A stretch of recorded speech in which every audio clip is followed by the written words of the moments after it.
Steve here with RPM Off-Road Garage. Got our 22 Tundra here. We are trying out a new setup here. We got 18-inch Titan 7 T8K1s. They are plus 20 offset, and we have 37 12.5 R18 BFG KM3s on there.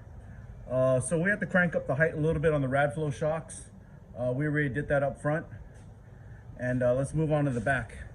So before we had stock rear Tundra springs, and we obviously have to go higher for these tires. So we tested a bunch of options here, and we had some Land Cruiser 200 Ironman springs. There are these 2-inch lift green ones. I ended up lifting the rear super high.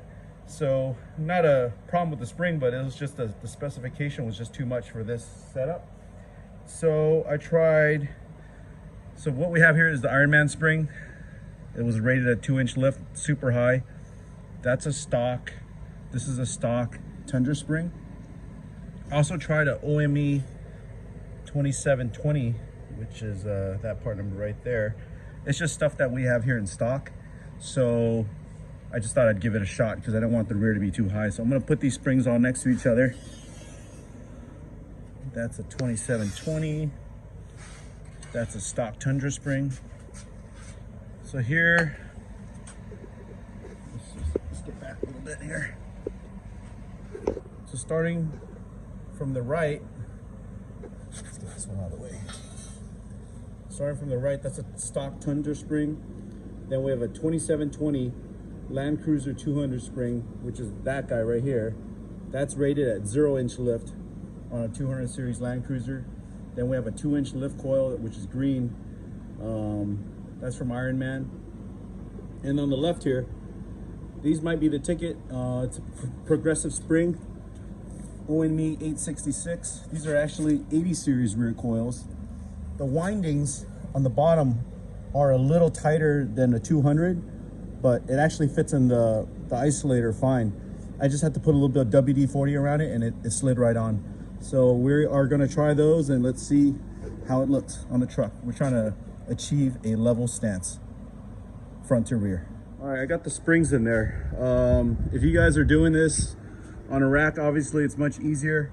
We had to disconnect the lower shock mounts, the shocks from the axle, and that allowed the axle to droop down, and we got the spring in there. And right there, that's the passenger side, and the shock disconnected. If you're having trouble droop the axle, you might want to remove the sway bar bolts. Just these guys right here that hold the sway bar to the axle. That's all you have to do. Also, you're gonna have to release the brake lines back here so they don't get tugged. Our guy here, Daniel, he actually did a spring swap on this truck yesterday. He gave me some tips before I came in here and gave this a stab on the weekend. So the brake lines are disconnected. Let's pan out here. Right here. Sorry for the compressor. Right here, these are the hard lines.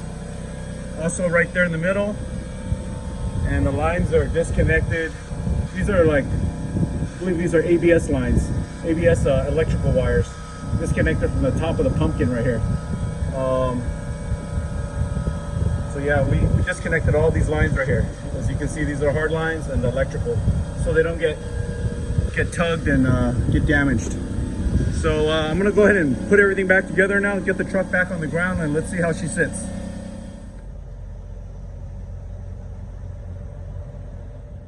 So that's how she sits.